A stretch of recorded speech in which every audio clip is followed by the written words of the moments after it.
Mateo capítulo 11, vamos a estudiar la palabra de Dios. ¿Estamos ahí? Bien. La palabra de Dios dice así: cuando Jesús terminó de dar instrucciones a sus 12 discípulos, se fue de allí a enseñar y a predicar en las ciudades de ellos. Juan estaba en la cárcel y al enterarse de lo que Cristo estaba haciendo, envió a sus discípulos a que le preguntaran.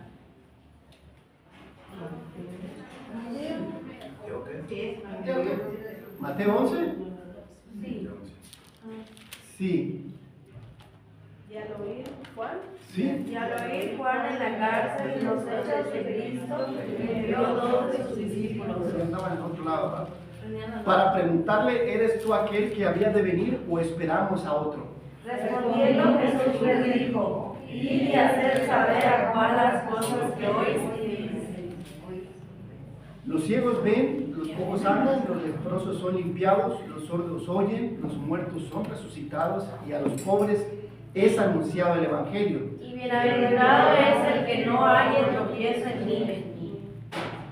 Mientras ellos se iban, comenzó Jesús a decir de Juan a la gente: ¿qué salisteis a ver al desierto? ¿Una caña sacudida por el viento? ¿O qué salisteis a ver? ¿A un hombre cubierto de vestiduras delicadas? He aquí los que llevan vestiduras delicadas en las casas de los reyes están. ¿Pero qué salisteis a ver? ¿A un profeta? Sí os digo, de más que profeta. Porque este es de quien está escrito: he aquí yo envío mi mensajero delante de tu faz, el cual preparará tu camino delante de ti. De cierto os digo, entre los que nacen de mujer no se ha levantado otro mayor que Juan el Bautista, pero el más pequeño en el reino de los cielos mayor es que él. Desde los días de Juan el Bautista hasta ahora, el reino de los cielos sufre violencia y los violentos lo arrebatan. Porque todos los profetas y la ley profetizaron hasta Juan. Y si queréis recibirlo, él es aquel que Elías que había de venir. El que tiene oídos para oír, oiga.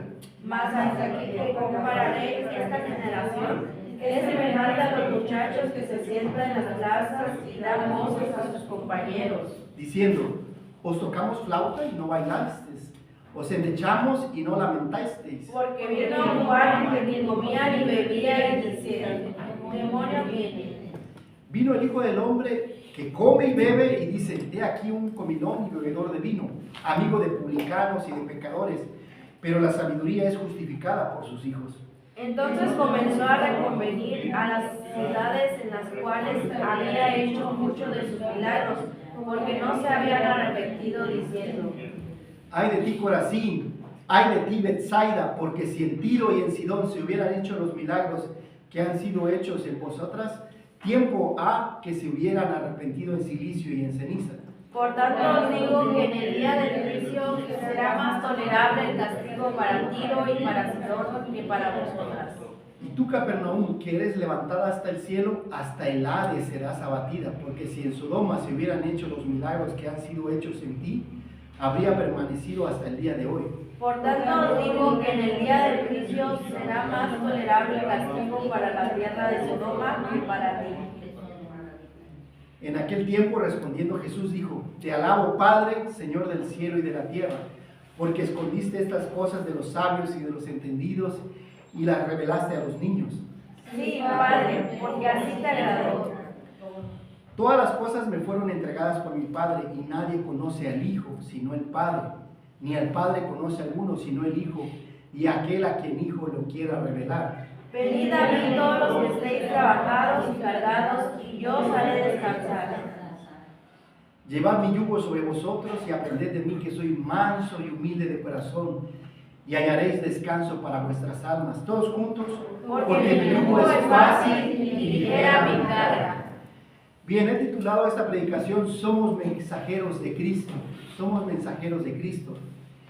En las guerras siempre han habido mensajeros para llevar noticias importantes y tomar decisiones que puedan cambiar el curso de la guerra.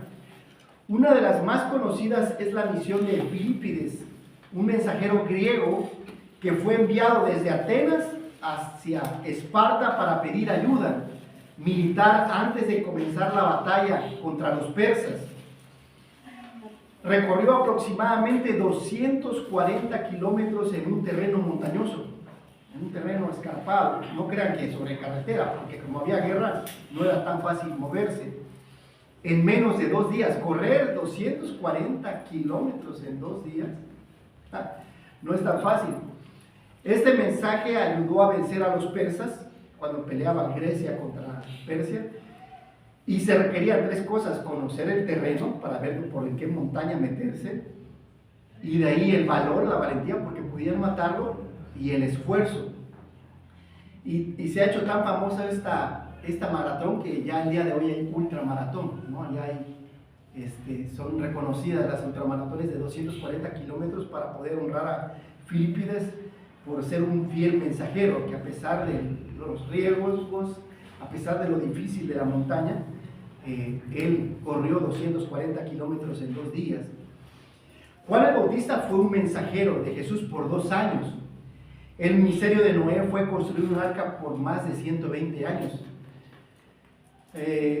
Tu ministerio puede durar 2 años o 120 años, siempre y cuando seas valiente para cumplir con el mensaje. Hay un mensaje que Dios nos ha dado y espera que entreguemos ese mensaje a otras personas, y ese mensaje es que Cristo murió en la cruz por nuestros pecados. Esperamos ser fieles mensajeros de Dios. Ahora ya vimos el capítulo 1 al 10 que Cristo se da a conocer como Rey. Vamos a ver el capítulo 11, 12 y 13. Una rebelión. Cada vez que Cristo se empieza a revelar, vemos que la gente empieza a rebelarse. Y vemos ahora entonces que Cristo en el capítulo 10 les dio instrucciones que fueran como discípulos. Dice que ahora que les enseña, Él sigue enseñando, predicando y sanando. A los suyos vino, pero los suyos, y en Capernaum y todo alrededor la gente no creyó. A pesar de que vio todos los milagros y ver resucitar gente, la gente no creyó. Y el día de hoy tú le vas a compartir el evangelio a muchas personas y la gran mayoría, pero es nuestra responsabilidad cumplir fielmente con compartir el mensaje. El capítulo 11 que acabamos de leer fue anunciado como el que habría de venir. Juan, ¿se acuerdan? Juan fue enviado para anunciar que Cristo vendría. Pero después arrestan a Juan el Bautista y después lo matan. Cristo realiza muchos milagros en diferentes ciudades y las ciudades rehúsan arrepentirse. Y después Él hace una oración al final del capítulo, alabando a Dios porque ocultó de los sabios de este mundo la salvación. Hay muchos sabios que hacen diferentes cosas, ¿no? El iPhone, que es algo muy nuevo, las computadoras y diferentes, Tesla, digamos, los autos eléctricos. Y dice, Dios decidió ocultar esto a los sabios de este mundo y dárselo a los niños, a las personas, a la gente más sencilla y humilde, para entender que esta vida es temporal y debemos ocuparnos no solamente, porque a veces el ir y venir del día nos olvida que somos seres espirituales en cuerpos terrenales que tienen una fecha de caducidad. El resultado de todo esto fue que Jesús se alejara de la nación. Ya vemos en el capítulo 14 al 20, Jesús se aleja de Israel y empieza a predicar ahora a los gentiles y a los samaritanos y mira hacia la cruz. Lo que empieza como rebelión contra Jesús, después es un repudio por parte de su pueblo. Y el versículo a memorizar es el 12, vamos ahí al 11-12 y vamos a leerlos todos juntos a la cuenta de 3, 1, 2, 3. Desde los días de Juan el Bautista hasta ahora, el reino de los cielos sufre violencia y los violentos lo arrebatan. Ahora, ¿cuál es la solución? Debemos ser sus mensajeros, haciendo frutos dignos de arrepentimiento por medio de la mansedumbre y la humildad. Entonces, ¿qué propone el sermón? Porque el reino de los cielos sufre violencia, tú debes ser valiente. ¿Cómo? Siendo su mensajero, siendo su mensajero. Porque el reino de los cielos sufre violencia, tú debes ser valiente. ¿Cómo? Siendo su mensajero. Y entonces vemos en el versículo 1 de Mateo 11, cuando Jesús terminó de dar instrucciones, ¿qué le estaba diciendo a sus discípulos? Vayan, enseñen, prediquen y sanen. Y después, ¿qué es lo que Él hace? Él se va otra vez a enseñar, a predicar y a sanar en las ciudades de ellos. Pero de repente, Juan el Bautista, que ya está en la cárcel, que está apresado. ¿Y por qué estaba en la cárcel? Porque se le ocurre decirle a Herodes, él siempre hablaba verdad, que andaba con la mujer de su hermano, y dice, no es lícito tenerla. Y lo meten a la cárcel, para que no estuviera molestándolo. Y entonces manda 2 discípulos y le pregunta a Jesús, oye Jesús, ¿eres tú el Mesías?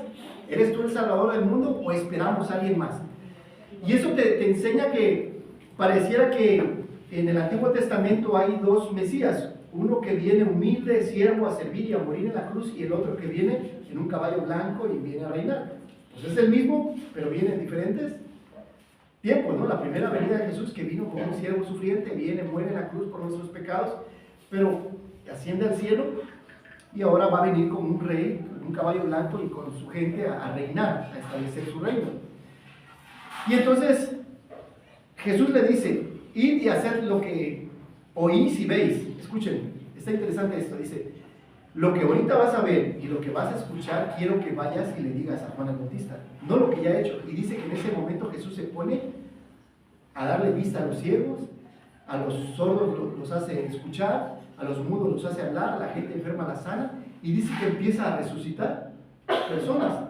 No solamente resucitó a la hija de Jairo, al hijo de la viuda de Naín, no solamente resucitó a Lázaro, quiere decir que hubieron otras resurrecciones en la presencia de los discípulos de Juan el Bautista. Y lo que veis y lo que oís, quiero que vayas y le digas a Juan el Bautista que yo soy, que yo cumplo lo que está escrito de mí en el Antiguo Testamento, que vendría con gran poder enseñando, predicando y sanando. Y entonces mientras ellos se van, ahora se van los discípulos a darle un mensaje a Juan el Bautista, y no quiso Jesús hablar, elogiar a Juan el Bautista en frente de los discípulos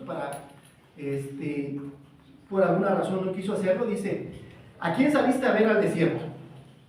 Dice, a una rama que se doblaba, o sea, un hombre vacilante, un hombre de doble ánimo, que oraba a veces, que no oraba. Está hablando de Juan el Bautista. O saliste a ver un hombre cubierto de vestiduras finas. Dice, esos están en la casa de los reyes. Pero saliste a ver a un profeta, y más que un profeta, porque de ese es quien está escrito. He aquí, yo envío a mi mensajero delante de mi faz. Antes de que el Salvador viniera, iba a haber un mensajero, y ese fue Juan el Bautista, que también hizo muchos milagros, el cual preparará tu camino delante de ti. Eso significa que Dios nos ha constituido como mensajeros. Así como Juan el Bautista preparó el camino para que alguien más creyera en Cristo. Dice, le decía Juan el Bautista a sus discípulos, es necesario que Él crezca y que yo. Es necesario que Él tome ahora, porque decían, ¿por qué ahora Él es conocido y tú no? Porque así está el asunto. Y el asunto es que ahora es necesario que la gente vea nuestras vidas, pero que crea en quien creemos, que es Cristo. Es necesario que Cristo crezca en nuestras vidas y que nosotros, nuestro yo, nuestro ego y nuestra carne mengüe y sea Él, y que podamos dar a conocerle a Él. Y ahora, y cuando estudiamos esta parte de la teología del ser mensajeros, vemos que Adán de alguna manera transmitió a su hijo Caín y Abel que deberían de ofrecerse sacrificios. Y llega hasta el tiempo de Noé, y Noé era un hombre fiel y también creía, ¿no? Y ahora también Noé es de los que ahora dice, vemos en el libro de Judas, que Noé durante 120 años predicó a su generación. ¿Qué predicaba? Arrepentimiento, arrepiéntanse porque Dios va a mandar lluvia, y si entramos al arca seremos salvos. ¿Quién es el arca de nuestra salvación el día de hoy? Cristo. Y ahora a nosotros nos compete, por el tiempo que Dios nos dé vida, 1, 10, 20 años, arrepiéntanse porque el arca de salvación es Cristo, y el que no entre a Cristo, y el que no se arrepiente y no crea que Cristo es el camino, la verdad y la vida, se va a ahogar en sus delitos y sus pecados. Abraham también fue un fiel mensajero. Cuando ves que cuando había hambre, dice que fue a Faraón y pues le miente de que Sara era su media hermana y que no era su esposa, y la toma, y después dice que le entrega a su mujer, dice porque lo tenían por profeta, que Abraham hablaba. Cuando habla eso, hablaba. Llegaba y daba testimonio, a ver, egipcios, ustedes tienen esos diosesitos, hay un solo Dios que es soberano sobre los cielos y la tierra, y enseña que eran mensajeros de la palabra de Dios. lo mismo vemos a Salomón, el rey Salomón, que dice que cuando enseñaba como maestro, él enseñaba que solamente hay un Dios y un solo mediador entre Dios y los hombres, igual que Pablo, que Pedro, los apóstoles. La iglesia ha sido fiel mensajero de este libro, de las palabras de este libro, y ahora a nosotros nos toca poder transmitir a otras generaciones la palabra de Dios. Y sigue honrando a Jesús. De cierto os digo que de los nacidos de mujer, nadie como Juan el Bautista, pero el más pequeño en el reino de los cielos es mayor que él, porque su confianza ha sido depositada en Cristo. Y entonces ya hace ese versículo 12, desde el tiempo de Juan el Bautista hasta hoy, el reino de los cielos sufre violencia y los violentos lo arrebatan. Y se refiere a los valientes, porque para poder creer en Cristo requiere valor. Arrepentirte de tus pecados requiere valor. Confesar que Cristo es el camino, la verdad y la vida requiere valor. Y a veces te da pena regalar un folleto o hablar de tu fe porque se requiere valor, requiere de nuevo, requiere coraje. Porque todos los profetas profetizaron de la ley y hablan de Jesús. Y ahora los apóstoles hablan de Jesús. Y ahora la iglesia también. Toda la vida se trata de Jesús. El mensaje es Cristo. El que tiene oídos para oír, oiga y crea y viva. Y entonces hace una comparación. Jesús dice: ¿a quién compararé esta generación? Y entonces dice: hay jóvenes, hay fiesta, hay un cumpleaños, hay un 15 años, y va, hay fiesta, y dice: y les tocamos flauto, y no quisiste bailar, y no quisiste cantar, y no te quisiste alegrar. Bueno, hay un velorio, guarda silencio, pues, murió alguien, vamos, y es tiempo de llorar, y no lloraste.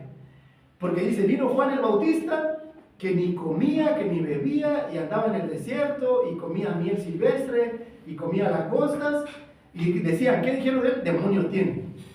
Y después viene el Hijo del Hombre, vino Cristo, que sí comía, que sí bebía, y le decían que era borracho porque se juntaba con publicanos y pecadoras, y con las prostitutas, y andaba de fiesta en fiesta, porque él era la forma en cómo él se acercaba a las personas, y ministraba, y dicen que también demonio tiene, el hijo de Belcebú, y dice: a la gente no le gusta nada. Y entonces nuestro trabajo no es complacer a la gente, si estás de acuerdo o no de acuerdo con mi fe, es complacer a Dios. Y entonces dice: no nos guiamos por vista, sino por nuestra fe. Pero la sabiduría de Dios se prueba por los resultados. Y entonces ya vemos la vida de Juan el Bautista, y vemos la vida de Jesús, y vemos su consagración, y vemos su fidelidad. Y entonces, ¿qué es lo que hacían ellos? Fueron fieles siempre al ministerio, enseñando, predicando y sanando. Porque la palabra de Dios sirve para sanar a las personas. Hay tiempo para hablar y hay tiempo para callar. Hoy es tiempo de dar un mensaje. He aquí la importancia de usar los verbos adecuadamente en nuestra vida. Y entonces, al dar un mensaje, tiene que ser un mensaje positivo, un mensaje de esperanza. Tengamos cuidado de no criticarnos los unos a los otros y de no señalarnos, porque entonces podemos estar usando mal la palabra de Dios. Utilizaré mis palabras para dar ánimo, sembrar semillas de esperanza, amor y armonía. Evitaré usar mis palabras para criticar, condenar y quejarme. Sean justas o injustas mis palabras, buenas o malas. Lo que decimos es tan importante que puede generar vida y sanidad, pero también puede enfermar y destruir en segundos la vida de la persona que nos escucha. Por eso debemos ser sensibles a la necesidad de las personas. La primera verdad nos lleva a la segunda verdad. Porque el reino de los cielos sufre violencia, tú debes ser valiente. ¿Cómo? Haciendo frutos dignos de arrepentimiento. Haciendo frutos dignos de arrepentimiento. Y aquí es donde empieza Jesús a reconvenir. Cuando Dios empieza, antes de empezar a reconvenir o empezar a exhortar, primero tienes que demostrar amor y el evangelio, enseñar, predicar y sanar. Y después puedes exhortar o disciplinar. Es lo que está enseñando Jesús. Y Jesús empezó a reconvenir a las ciudades donde se habían hecho muchos milagros porque no se habían arrepentido. Ay de ti, Corazín, Betsaida, porque si en Tiro, en Sidón se hubieran hecho estos milagros, ya se hubieran arrepentido en cilicio y en ceniza. Y dice: y el juicio será más tolerante para ti que para Sodoma y Gomorra. Y dice: y así como eres levantada, Capernaum, hasta los cielos, hasta el Hades serás abatida, porque Jesús tuvo a Capernaum como su centro, como su base de operaciones, donde se hicieron muchos milagros, donde se sanó mucha gente enferma. Acuérdense que en el tiempo de Jesús, hace 2000 años, no habían enfermos. Tú vas ahorita al hospital y no vamos a estar lejos, aquí nada más en la iglesia tenemos unos que otros enfermitos. En el tiempo de Jesús fue toda una maravilla, no habían enfermos, la gente venía enferma y sanaba. No habían ciegos, no habían mudos, no habían endemoniados, y uno que otro, el muerto que Jesús decidió, resucitó. Pero en el tiempo de Jesús no había gente enferma. Eso era impresionante. Esta es la primera ocasión que encontramos a Jesús pronunciando palabras de condenación. Había hecho muchas obras poderosas, asimismo sus discípulos, sin embargo las ciudades le rechazaron. Capernaum había sido especialmente bendecida, puesto que fue el cuartel de Jesús durante la primera parte de su ministerio. Durante la luz brilla más intensa, la gente tiene mayor responsabilidad. Y entonces, si tú también has sabido, y el día de hoy tú tienes conocimiento de Dios, que Cristo es el camino, la verdad y la vida, y que Cristo es la luz, es nuestra obligación compartir esa luz, porque somos atalayas y Dios va a demandar la sangre de quien tú no compartiste, ¿no? Viene el peligro, tú te subiste a la torre y anunciaste, viene el peligro, hay muerte y muerte eterna después de morir, y no anunciaste que en Cristo hay salvación y esperanza, la sangre va a ser sobre ti. Dios va a demandar de ti el no haber compartido tu fe. Es algo serio conocer la verdad y alejarse de ella. Algunos han decidido alejarse y muchos se alejan por pequeñas cosas en la iglesia. No puede haber conversión sin arrepentimiento, pero esto es quizá el único y más descuidado aspecto de la evangelización. Es decir, para que una persona crea, primero tiene que arrepentirse. Tú no puedes creer si no te arrepientes. El profundo dolor por el pecado, las lágrimas de pesar y la agonía por el peso aplastante de la iniquidad son expresiones inexistentes el día de hoy. Muchas iglesias no predican arrepentimiento. Ven, todo es amor, todo es paz, todo es felicidad, todo es gozo. Pero el primer paso a la fe es el arrepentimiento. La mayoría de las personas no cree que necesita arrepentirse porque no reconoce ningún pecado por el cual deba arrepentirse. Y cuando tú le preguntas a alguna persona, ¿tú has pecado? Primero te preguntan, ¿qué es eso? Y te dicen, no. Digo, no has mentido, no has robado. No. ¿Te has topado con personas así? Que quieres compartir tu fe y le dices, ¿has pecado alguna vez en tu vida? No. ¿Y sabes que Dios condena el pecado? Sí, pero no he sido tan mala persona. El pecado es el problema principal de todo ser humano. Sin arrepentimiento no hay perdón de pecados. La primera palabra del Evangelio no es amor, es arrepentimiento. Porque el reino de los cielos, dijo Juan el Bautista, se ha acercado. Arrepentíos. Porque el reino de los cielos se ha acercado. Arrepentíos. Marcos nos suplica, arrepentíos y creed en el Evangelio.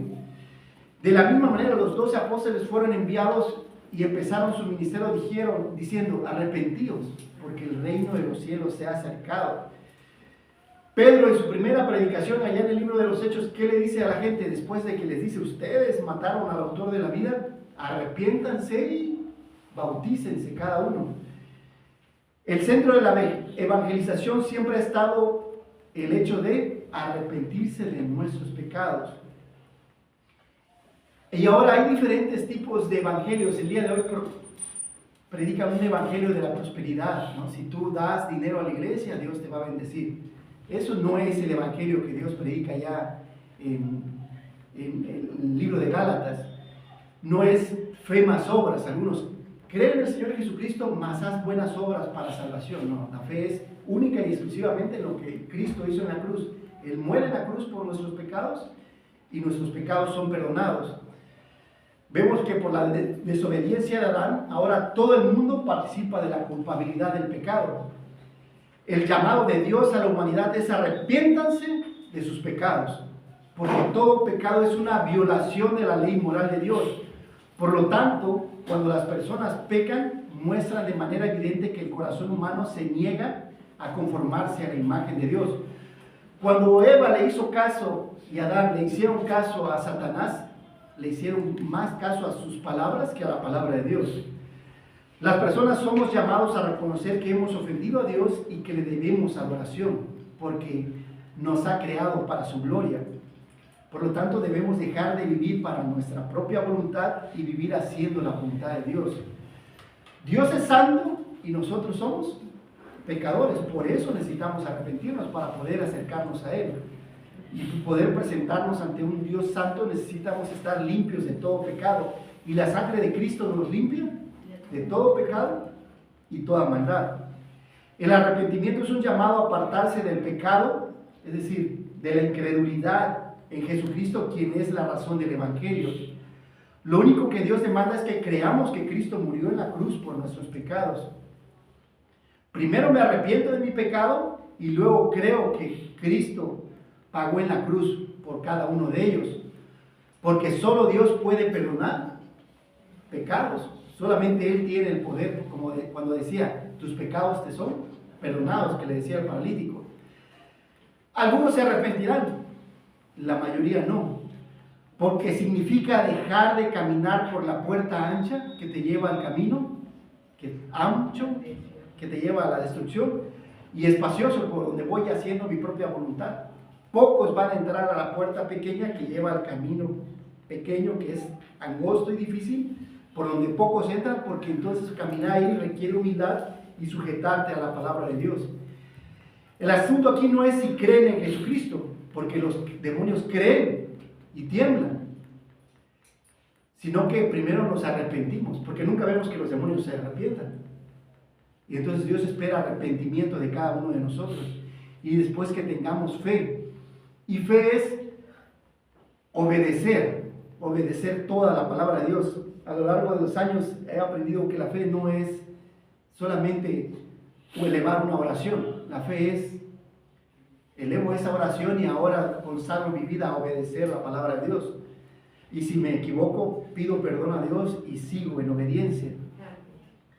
El mejor significado de arrepentimiento en el Antiguo Testamento es darse la vuelta y volverse hacia Dios. Voy en contra de lo que es la voluntad de Dios, me arrepiento, doy la vuelta y camino hacia donde va Dios. En aquel entonces dice que todos los caminos te llevan a Roma. En aquel entonces Roma, a cada ciudad hacía un camino de piedras. Por eso decía, todos los caminos conducen a Roma. No todos los caminos te llevan a Dios. Solamente Cristo es el camino que te lleva a Dios. Creer en Cristo es el único camino que te lleva a Dios. Eso es arrepentimiento en el Antiguo Testamento. Y ahora, en el Nuevo Testamento, el significado de arrepentimiento es cambiar de mente, cambiando mi manera de pensar.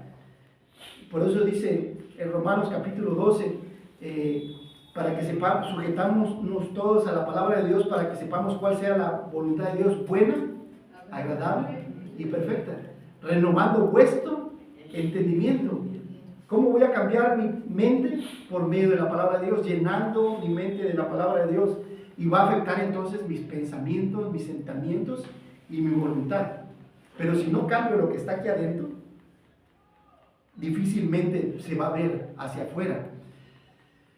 Y es como ese ejemplo que tengo aquí la botella llena de agua, ¿verdad? ¿Cómo le saco el agua? Pues tal vez poniéndole tierra va a salir un poco el agua. ¿O cómo le saco el aire a esta? Poniéndole algo más, ¿verdad? Tierra, piedra o algo más. Tienes que llenarla. Igual es la mente. Tienes que quitar las ideas con las cuales te han en la crianza tus padres sobre Dios, sobre el matrimonio, sobre la crianza de los hijos, sobre cómo vivir esta vida. Y entonces cuando nos llenamos de la palabra de Dios, nuestra vida se ve alterada. La segunda verdad nos lleva a la tercera verdad. Porque el reino de los cielos sufre violencia, tú debes ser valiente. ¿Cómo? Manso y humilde. Manso y humilde. Y en ese momento Jesús empezó a alabar al Padre y empieza hace una oración.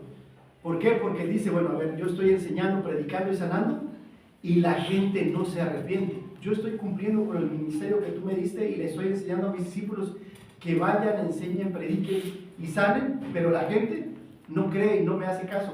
Por eso te alabo, porque tú gobiernas sobre los cielos y la tierra Y te doy gracias porque no mostraste estas cosas a los sabios de este mundo, a la gente que cree saber mucho y que puede hacer dinero con este conocimiento, dice, sino que se lo enseñaste a los niños, porque el niño fácilmente cree. Si tú le dices, empiezas a decirle cosas que la noche, el 24 de diciembre, viene un gordo con una barba y te deja regalos, ¿lo cree el niño? Cree, lo que tú le enseñas, el niño lo cree. Y si tú le enseñas al niño que es pecador y debe arrepentirse y debe creer en Cristo, su corazón es inocente y cree rápidamente. Dice que debemos hacernos como niños en cuanto a la fe, de creer que ese es el camino, que Cristo es el camino, que Cristo es la resurrección y la vida, y que no seamos como Corazín, que no seamos como Capernaum y no nos arrepintamos de nuestros pecados y vivamos creyendo y viviendo conforme a su voluntad. Dice, porque así te agradó, porque esa fue la voluntad de Dios, porque Dios lo designó de esa manera, por medio de un sacrificio. Lo vemos desde Caín y Abel, que ofrecen sacrificios. Caín ofrece verduras y Abel ofrece un cordero, porque sin derramamiento de sangre no hay perdón de pecados. Y vemos a Abraham, Isaac y Jacob, los patriarcas, ofreciendo sacrificios, y vemos a Moisés ya ofreciendo una mayor variedad de sacrificios, sacrificios de paz, sacrificios por el pecado, por la culpa, y diferentes tipos de sacrificios y animales, acompañados siempre de vino y de aceite y de diferentes especias, que es una forma de tener comunión con Dios y paz. Pero ahora Cristo es el Cordero que quita el pecado del mundo, y tenemos ahora esa entrada al cielo por medio de la obra de Cristo. Y ahora simplemente nos arrepentimos y creemos en Él, y Dios nos da libre acceso al Padre, en quien tenemos por su sangre redención y perdón de pecados. Y Jesús dice, porque mi Padre me ha dado todo, y es el único que me conozca, y yo conozco al Padre. Dice, porque yo conozco al Padre. Y dice, por eso quiero hablarles a otros acerca de mí, el Padre, para que ellos también puedan conocerlo. Ahora, ¿cuál es el propósito por el cual Jesús viene haciendo todo este ministerio durante 3 años? Porque Él quiere que otros conozcan al Padre. La finalidad de Cristo es que conozcamos al Padre y nos quiere llevar al Padre. Ahora, Cristo no solamente murió en la cruz por nuestros pecados, sino también para que por medio de Él conozcamos al Padre. Pedro nos dice en su carta, el justo murió por los injustos, a fin de llevarnos a Dios, a fin de conocer a Dios. ¿Quién es Dios? ¿Cómo Dios se revela por medio de su palabra? ¿Cómo Dios nos ilumina? ¿Cómo Dios ha inspirado este libro para que podamos conocer al Padre? Pero el camino es Cristo, no son las obras, no son sacramentos, no son ordenanzas, es Cristo. Y Él fue quien fue el sustituto perfecto. Y ahora entonces empieza a decirnos, ustedes viven todos angustiados, viven todos preocupados. ¿Por qué les estaba diciendo esto a la gente que lo escuchaba? Porque en nada somos diferentes a los creyentes de hace 2000 años. Vivían bajo el poder de Roma, el poder militar, la influencia griega, que los griegos se creían más sabios que todos y entonces tenían que competir.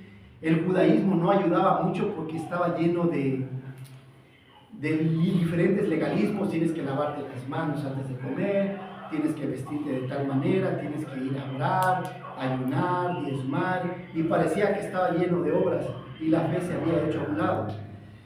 Y dice, yo sé que ustedes viven preocupados por el trabajo. Algunos están aquí, pero ya están pensando en qué van a ir a hacer a la casa, o qué van a ir a comprar, o qué van a hacer mañana, o están pensando en si salió bien el trabajo mañana, o están pensando en los hijos, la escuela, el lonche, el uniforme, si lo lavé, y cosas que nos preocupan. Las enfermedades, algunos, el medicamento, me va a alcanzar para comprar ese medicamento, y hay cosas que vienen a nuestro corazón, la soledad. A veces algunos ya han enviudado y están solos, entonces vivir solos no es tan sencillo. O el dinero, ¿no? Creo que me va a alcanzar para pagar los servicios, para poder, me va a alcanzar para salir con la semana, la quincena, la colegiatura, el pago del carro, el pago de la casa, y vivimos afanados y preocupados. Y Cristo quiere animarnos. ¿Y qué es lo que dice? Venid a mí, los que estén cansados y cargados, que yo os haré descansar. Él quiere que descansemos. Primero quiero que te acerques a mí, quiero que escuches mis palabras y que vivas diariamente confiando en ellas. Y yo los haré descansar físicamente, los haré descansar mentalmente, los haré descansar espiritualmente.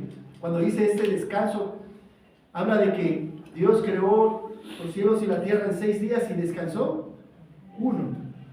Y a esa palabra significa que dejó de crear, dejó de construir, no es que se haya cansado. Así como tú y yo que trabajamos de lunes a sábado y ya el domingo ya hace falta descansar, ¿verdad? Un poco. No se refiere a eso, se refiere a que dejó de crear. Pero entonces Dios creó, dice, 6 días trabajarás y harás toda tu obra y un día descansarás. Y ahora, ¿cuál era el propósito del descanso? Que vinieras, en el Antiguo Testamento era el sábado, este domingo, vinieras y disfrutaras la obra de las manos. Dios ha creado, mira, qué fresco está el día, y que podamos respirar y que puedas disfrutar de un plato de comida y de una buena plática con el hermano, con la familia, y que puedas disfrutar a tu pareja y a tus hijos, y que puedas disfrutar de todas las cosas que Dios te ha dado. Porque a veces hasta algunos queremos trabajar hasta el domingo, porque también hay necesidad, lo entiendo, pero dejamos de disfrutar las cosas por las cuales Dios nos ha dado vida. Y después pasan 10, 20, 30 años, y dices tú, y pasaron 50 años de mi vida, y me la he pasado angustiado y preocupado. Y no he disfrutado las cosas que Dios me ha dado. Por eso Dios quiere que descansemos en Él. Y ahora tengamos cuidado, como le dijo a los hebreos, les dijo, tengan cuidado de no entrar en mi reposo, como le pasó a la primera generación que salió de Egipto. Que los saqué de Egipto con 10 plagas y vieron abrirse el mar rojo y les di de comer maná. Y había una nube que los cuidaba del sol en la mañana y era una nube de fuego de frío en la noche y les daba agua y no tuvieron necesidad y no entraron a la tierra prometida por su incredulidad. Por su incredulidad. Dice, y esas cosas escribieron en el libro de Hebreos para que también, le dice a los hebreos, para que no nos pase a nosotros y también nos vaya a pasar a nosotros. Que a veces por estar más afanados y preocupados por las cosas del diario vivir, dejemos de creer que Dios es poderoso para suplir todas esas cosas y descansar. Venid a mí, dice, echando toda vuestra ansiedad sobre Él porque Él tiene cuidado. Entonces si traes una mochila grande, Señor, ahí te va todo, yo descanso, pero a veces nos gusta cada uno andar como los mochileros que a veces andan. Nos gusta andar con todas nuestras necesidades, enfermedades, problemas y pruebas. Dice, echadnos toda vuestra ansiedad sobre Él, porque Él tiene cuidado de vosotros. Y Jesús dice, llevad mi yugo sobre vosotros. Lleva sobre ti mi yugo. Y aprendid de mí que soy manso y humilde de corazón, y hallaréis paz para vuestras almas. Mi abuelo, en vacaciones íbamos al rancho de mi abuelo y él tenía dos bueyes. ¿Se acuerdan que esos eran los carros de antes? Y tenía 2 bueyes viejos, pero se le murió uno y entonces metió uno joven. Pero el joven pues no quería, el otro ya era viejo y ese joven no quería y cada vez que lo ponía había un problema porque el viejo sabía cómo caminar y despacio, pero el otro quería salirse o no quería avanzar y entonces era un problema. Y lo que él hizo es, bueno, dice, no quieres obedecer, lo que hizo es ayuntarlos o juntarlos todo el día. Eso lo hacía cuando los subía a la carreta. Entonces los agarran, les pone a los 2 animales les pone un palo encima, que es el yugo, y los amarraba y los hacía andar todo el día. Así que de tal manera que a donde iba a comer uno, iba el otro. Y a donde iba a tomar una agua, iba el otro. Y el otro, como era tranquilo, pero era más grande y pesado, y el otro era joven, aunque este se jalaba, no podía llevarlo a donde quería. Y tenía que ir a donde el grande iba. Y hasta que aprendió, después de varios días, el joven aprendió a estar en sujeción. ¿Qué es lo que está diciendo aquí? Llevad mi yugo sobre vosotros. ¿Qué es lo que está diciendo Jesús? O sea, quiero que aprendan de mí que soy manso y humilde de corazón. Porque nosotros no somos ni mansos, ni somos humildes, somos soberbios, lo contrario, y somos movidos, somos impacientes. La mansedumbre es paciencia, somos impacientes y queremos todas las cosas ya. Dice, no, las cosas no son así, tienes que ser paciente. y aprendan de mí como ejemplo. Jesús vino acá y estaba preocupado por tener mucho dinero cuando vino Jesús acá. Por tener propiedades, por tener un caballo pura sangre, por tener un carruaje de oro. Dice que no tenía ni dónde recostar, no tenía ni una almohada donde recostar su cabeza. Y a veces nosotros nos afanamos demasiado por las cosas materiales. No digo que no nos ocupemos porque pues, hay necesidades, pero a veces es demasiado el querer las cosas materiales. Dice, aprendan de mí, lleven mi carga, aprendan cómo vivir esta vida de una manera sencilla, sin preocupaciones. Pues yo soy, aprende de mí, pues yo soy. Cuando dice yo soy manso, dice yo soy, ¿qué te está diciendo? Yo soy Dios. ¿Se acuerdan cuando se revela a Moisés allá en Deuteronomio, en Éxodo, perdón, en la zarza y le dice, yo soy? ¿A quién iré a Egipto y le diré a tu pueblo? ¿Quién me mandó? Yo soy el Dios que ha vivido siempre, que vive y que por siempre vivirá. Y entonces confía en mí, yo soy Dios, que soy paciente. Y la mansedumbre es poder bajo control, el poder controlar mis emociones, el no vivir por las emociones, el vivir por lo que sé que es correcto. Y humilde de corazón, no soberbio, sujetándome a las autoridades que Dios me ha dado. Y entonces podrás hallar descanso para vuestras almas. No solamente para vuestros cuerpos, que a veces Dios te dice, ¿sabes qué? 6 días trabajarás y descansa uno, para que descanses físicamente, pero aquí dice para vuestras almas, porque en Él hay perdón de pecados. El mayor problema que tiene una persona es el pecado. Toda aquella generación había menospreciado a Juan el Bautista.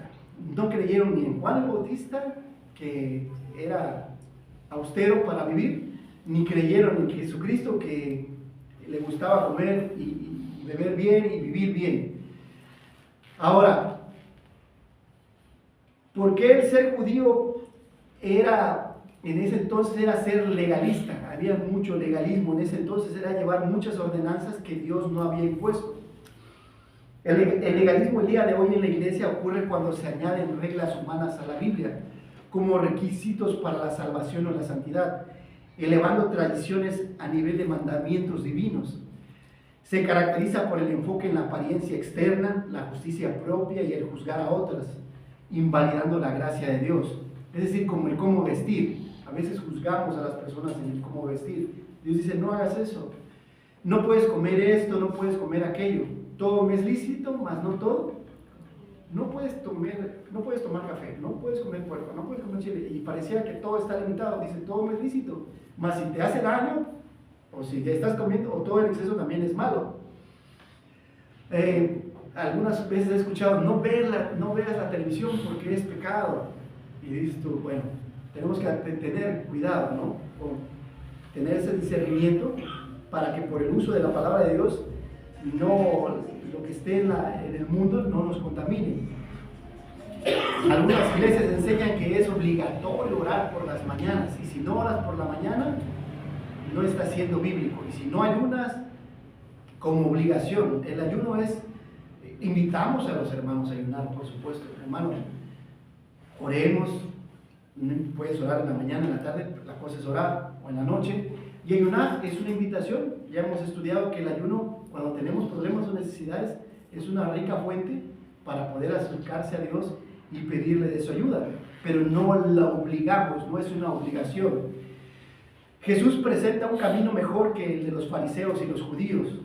Su yugo es fácil, su carga ligera, a diferencia de las imposiciones de la ley.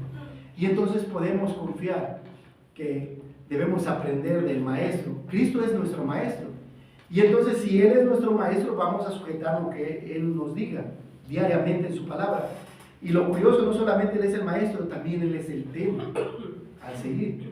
Él es el tema de quien debemos, cómo debo llevar un matrimonio.